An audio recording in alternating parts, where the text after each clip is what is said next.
Hello world, I'm Patricia, and this is... Hi, I'm Dom, He is our... campaign designer. Yes, and we're from Creative Assembly, and we are about to do a Let's Play video on the campaign map. So, do you want to walk me through what we're going to see today? Yep, well, we're going to begin off just by showing you the front end and introducing to the factions that we've been revealing over the past while. Sweet. I mean, this is the front end at the moment. May change a little before we release, but you get the idea. We have our factions, or our major faction groups up top here. In this case, we have Rome selected. You can see that we have the three families, the houses you can choose from. Cool. Now, each major faction, that is Carthage or Rome, or each faction group, Eastern Empires, Britannic tribes, Gallic tribes, Successor Kingdoms, and Germanic tribes, have a sort of a unifying faction trait. Now, in the case of the Romans, they get this little experience gain rate boost to their heavy infantry, and they get some food production bonus across their provinces. Everyone likes bread. Everyone likes bread, and circuses. Yeah. And then these remaining three traits are actually specific to whichever faction or family you pick. So in the case of these guys, the Cornelia, we have they're great administrators, obviously important statesmen within Roman politics, so you get a little tax bonus. They're very fond of Greek people, so you have this little Phil-Hellenic diplomatic bonus with all Greek factions. Sweet. But also they're a bit up themselves and don't care much for the little man, so they get some public order issues in their regions and provinces. Some riots going. Now Julia, which is Caesar's house, of course, again they'll have the Roman legions and the bread and circuses, but they also have a Romanization bonus, which means they can convert provinces to Latin culture a lot faster than the other two families can. Countered by their drawback, which is the fact that no one really likes them because they're so keen on crushing everyone's everyone's culture, that they get some penalties to public order there. But they're also destroyers of barbarians. Obviously, Caesar was the guy who conquered Gaul. Thought we'd give them a little bit of a boost when conquering barbarian tribes, so that's their thing. Cool, very cool. And then Junia, a family which was I believe one of the founders of the Republic, one of the people who ousted the king and started the Republic back in the day, was from this family. And so they have this founding fathers trait, which gives them a little bit of a public order bonus when they are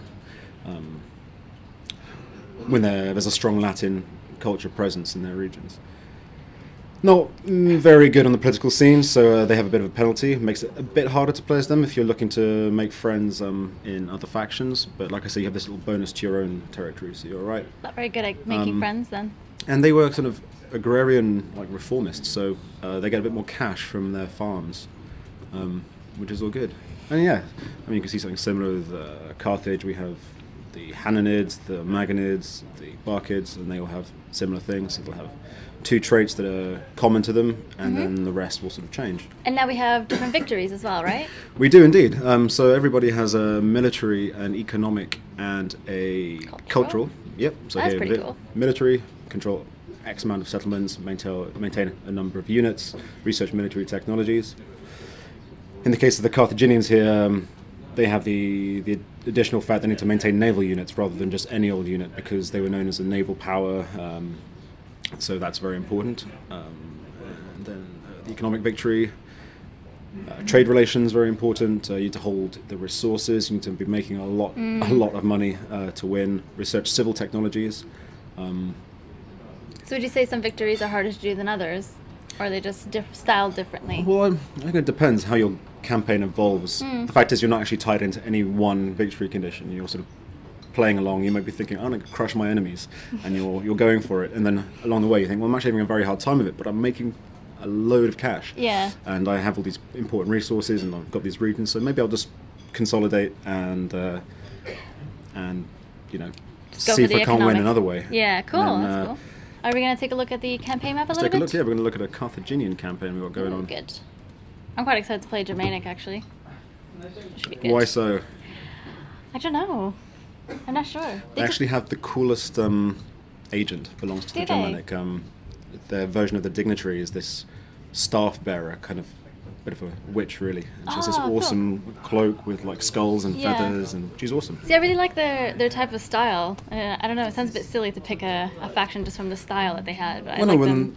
when this dignitary agent went in, I basically looked at him like I would play this just so I could walk around with her, and you know.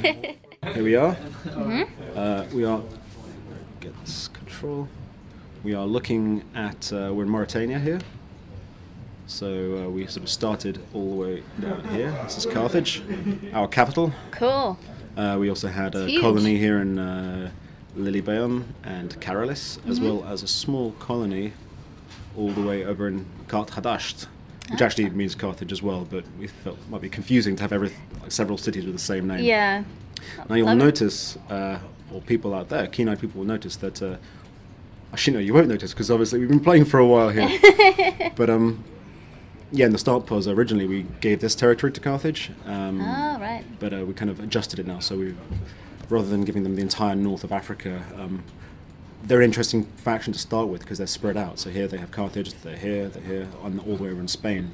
It's a lot to manage in very different areas. You gotta really make sure you don't get overwhelmed by people. Run me through some of sort of the inner workings of a city, and maybe we can take a look at some of the politics, some of sort of the, you know, behind the scenes things that may happen after a battle or before a battle. Well, what you're going to see here is we have an entire province, the province of Magna Graecia, which we've conquered both from the Romans and from the poor fellows of Syracuse. And by selecting one of the settlements here, you'll see we bring up the entire province panel. If we didn't own all the settlements, these would be sort of blocked out, and we need to get visual confirmation to be able to get, you know, sort of spy information on these places, see what's cool. inside them. But as you can see, we've got a lot going on here, and we are currently running an edict. This is the Stimulate Trade Edict, which gives a considerable boost to all your income from markets and trade ports. Obviously, it's you can't run these edicts unless you own the entire province. So if I say go back to Carthage, I just have the one settlement. I can max this out as much as I want, but unless I secure control of the other regions here, I'm not going to be able to just boost it with that extra bit of that extra sweetener that is the edict. So here, obviously, we want to make money. We've been trying to rake it in, you know, prosecuting many wars. Yeah, you need money. You can't kill people without money. Always need that money. But what else we can do here? We can rally the mercenaries. Now, the Carthaginians were, you know, very much known for their use of mercenaries. Their civilian fighting force was not very good. Lots of their own citizens were fighting in the navy, but yeah. So if you want to add to your mercenary units, you can, when you have an entire province, go to rally mercenaries. Ah, look at the little green. Everyone's celebrating.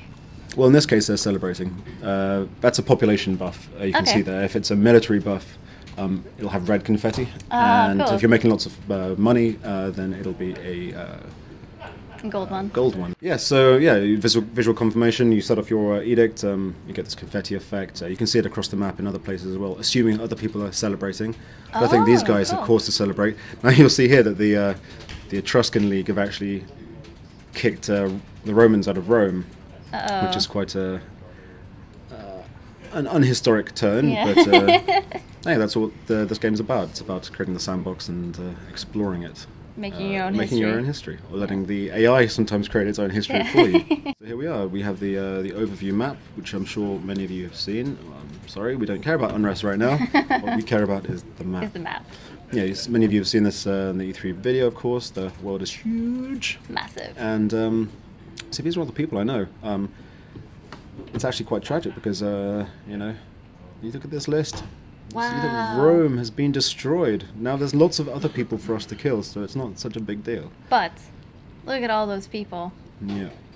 So we've done a bit of exploring. We've seen some ships around. You can see that we've got trade relations going on, and by trading with people further afield, you reveal more and more. As in Shogun 2, you have to encounter a faction before you can actually deal with them. Yeah, and you've made some enemies as well. Well, of course, not everyone is going to be on good terms. Like here, well, the Seleucids, for example. They have not much of a reason to like me. No. I'm dealing with their enemy, sorry.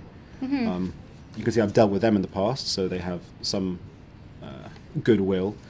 But when combined with the fact that I'm basically trading and being all pally with some of their worst enemies, Yeah. it doesn't add up very well. Are you going to try to rectify that, or are you just going to... Well, they're a bit far away for the moment. I'm sort of concentrating on this area here. Not a problem. The minute I start moving across, or if they survive and make their way across and start conquering, when we encounter each other, chances are it's going to start off very badly. Cool. And yeah, and someone who is, on good terms with me. We have the Celtiki, or however you want to pronounce that. Cool. Well, thank you so much, Dom, for taking me through this, and I guess see you guys around. I'll see you soon. Thank you for watching.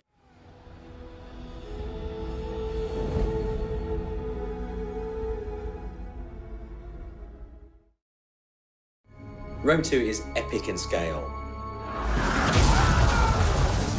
It's a world-spanning, world-conquering game. To create that grandeur and that epic sense of scale, we need to create audio that really supports that.